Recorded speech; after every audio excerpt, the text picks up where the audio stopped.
Au cœur d'une forêt dense et mystérieuse, une petite troupe d'humains s'enfuit dans la nuit, poursuivie par un tigre impitoyable nommé Shere Khan.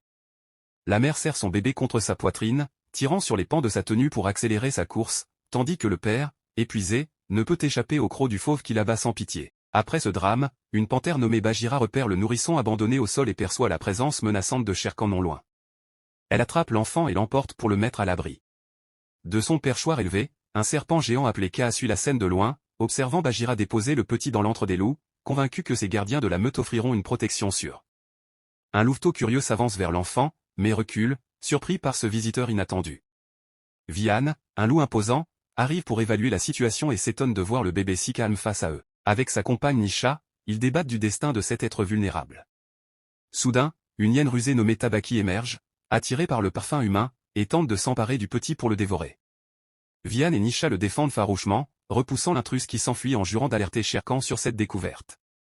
Au même instant, Nisha présente l'enfant à Akla, le chef respecté des loups, et convainc l'assemblée qu'elle l'élèvera comme l'un des leurs. Le groupe, touché par ses arguments, accepte de l'intégrer. Mais Shere Khan surgit brutalement, réclamant l'enfant comme trophée de sa chasse aux parents. Akla le défie et lui intime de quitter les lieux. Le tigre, affaibli par une blessure, lance un avertissement avant de disparaître dans l'ombre. Akla proclame alors que le petit fait partie de la famille et qu'ils lui transmettront leur savoir, comme à un vrai louveteau. Des années s'écoulent. L'enfant, baptisé Mowgli, grandit en force. Bagheera lui montre les bases de la traque, elle saute sur une antilope avec précision, laissant Mowgli émerveillé, incapable de reproduire un tel exploit. Baloo, un ours sage, lui inculque la sérénité en permettant à un scorpion de ramper sur sa peau, démontrant comment vaincre la panique par l'immobilité. Mowgli suit les loups vers leur repère, mais s'arrête net en apercevant pour la première fois un campement humain, fasciné par ces êtres qui lui ressemblent tant.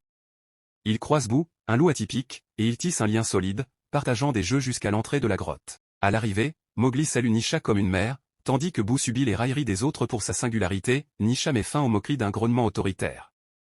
Le jour suivant, Baloo enseigne à Mowgli et aux jeunes loups les périls de la forêt, où n'importe qui peut devenir victime. Il insiste sur l'importance de la vitesse et de l'esquive, puis organise une épreuve, Bagheera pourchassera les coureurs, et le capturé sera écarté de la meute. La session démarre, Mowgli, plus lent, s'essouffle et fait une pause près d'un ruisseau. Un singe l'approche avec un fruit tentant, Mowgli tend la main, mais Baloo surgit pour l'avertir des dangers des primates sans règles, imprévisibles, qui ne redoutent que Kaa. Mowgli interroge sur ce serpent, Baloo décrit une créature capable de percer les mystères du temps. Au milieu de leur échange, il tombe sur une vache massacrée, marquée des traces de Shere Khan. Baloo alerte la meute, c'est un avertissement clair. Certains loups suggèrent de sacrifier Mowgli pour apaiser le tigre, Nisha s'y oppose fermement, et Akla promet d'y penser. Plus tard, Akla discute avec Bagheera et Baloo, Shere Khan prépare un conflit, exploitant sa propre vieillesse. Bagheera conseille d'envoyer Mowgli chez les humains pour sa sécurité. Akla hésite, notant l'expansion du village qui grignote la forêt, et voit en Mowgli un pont potentiel pour défendre les bêtes. Il ordonne à Baloo de le former rigoureusement pour l'épreuve, afin qu'il gagne sa place. Le lendemain, Baloo adapte sa méthode, au lieu de la course au sol, il apprend à Mowgli à utiliser ses doigts pour s'élancer d'arbre en arbre. Après des chutes répétées, le garçon progresse et s'agrippe solidement au tronc. À la fin de la séance, Mowgli se baigne et nage parmi les bancs de poissons.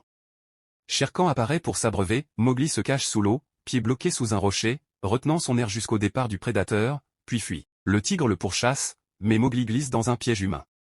Indemne, il est secouru par un éléphant dont il remarque la défense endommagée. Bagheera arrive pour le calmer et le ramener. Cette nuit-là, ils observent des humains près du fleuve, Bagheera explique qu'il traque le tigre tueur de bétail, mais que Shere Khan est trop rusé. Il presse Mowgli de rejoindre le village, inaccessible aux fauves. Surpris, Mowgli demande pourquoi là-bas, Bagheera révèle ses origines humaines et le sauvetage après le meurtre des parents. Pourtant, Mowgli reste persuadé que la meute le gardera et qu'il triomphera à la course. Il s'infiltre près des humains pour les étudier, et voit Tabaki s'y faufiler aussi. Une flamme effleure sa queue, la hyène hurle et plonge pour l'éteindre. Mowgli réalise le potentiel du feu comme outil de défense. Lors de l'épreuve, Mowgli s'écarte du groupe, utilisant ses talents pour des détours acrobatiques. Bagheera le rattrape à l'arrivée, le plaquant au sol, échec. Dévasté, Mowgli accuse la panthère de partialité, Baloo l'attribue à un manque de vigilance. En rage, Mowgli s'enfuit, ignorant les cris de Baloo. Attiré par un fruit manipulé par un singe, il est capturé par la horde, sous le regard impuissant de Boo. Baloo et Bagheera s'accusent mutuellement, jusqu'à ce que Vian annonce l'enlèvement, il se lance à sa poursuite. Les singes livrent Mowgli à Shere Khan, le garçon essaie de s'évader, mais une pierre l'assomme. Le tigre le réveille d'un coup de griffe, prêt à le consommer. Baloo et Bagheera interviennent, mais les primates les submergent. Kaa émerge alors, ordonnant au tigre de reculer, Shere Khan obéit et fuit. Mowgli reprend ses esprits près du lac, où Kaa panse ses blessures. Il s'interroge sur ce geste, sans réponse. Quelques jours plus tard, Mowgli observe les loups chasser sans lui, rongés par le regret. Boo l'encourage, évoquant leur futur dans la meute, Mowgli explose, affirmant qu'ils sont des anomalies. Boo s'éloigne, blessé, et Mowgli regrette ses mots. À la tombée du jour, il confronte Kaa sur sa vision du temps. Le serpent rétorque en questionnant le sauvetage par l'éléphant, révélant que la forêt entière guette Mowgli, destiné à régner au-delà des clivages. Akla, affaibli par l'âge, rate une proie et s'effondre. De retour au repère, il trouve Shere Khan et sa bande de singes. Le chef proteste, le tigre réplique qu'il domine où bon lui semble.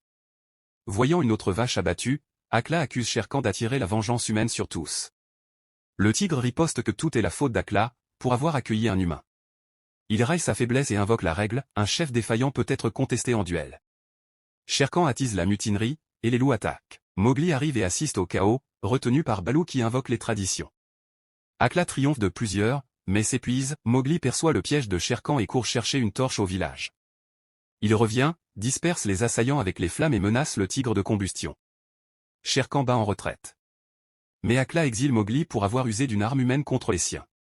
Choqué, le garçon voit la peur dans les yeux des animaux et s'en va. Des humains l'entourent, un coup le fait sombrer.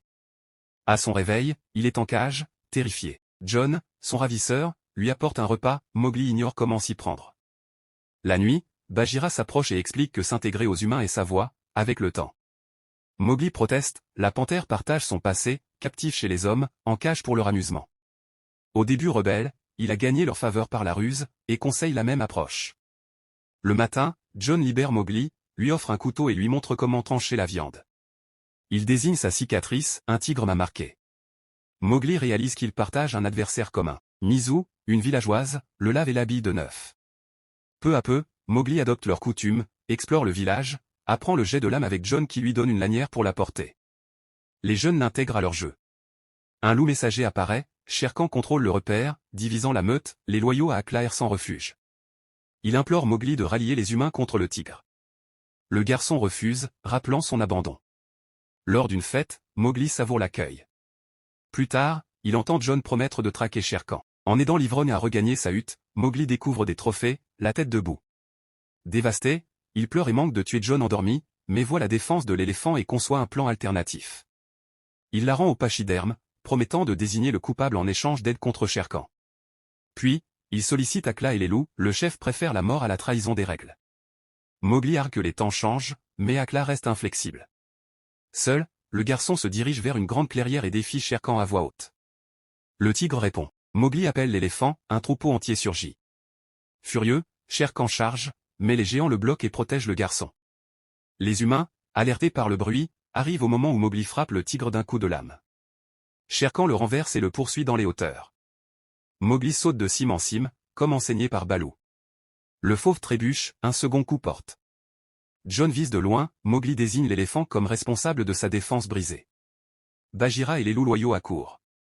Shere Khan fuit, mais John tire mal et touche Mowgli, qui chute. Le tigre revient, Akla s'interpose et l'attaque. L'éléphant éjecte John. Shere Khan se redresse intact, tandis qu'Akla s'effondre, blessé par la balle.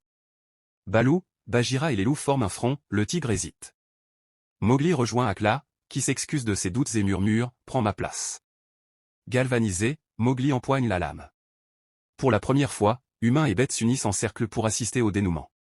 Voyant Shere Khan affaibli, Mowgli avance, le tigre tente une ultime morsure, mais le garçon frappe fatalement. La jungle est libérée de sa terreur, les animaux acclament Mowgli comme leur souverain. Avec John et Shere Khan vaincus, la paix s'installe, et hommes et bêtes cohabitent en harmonie.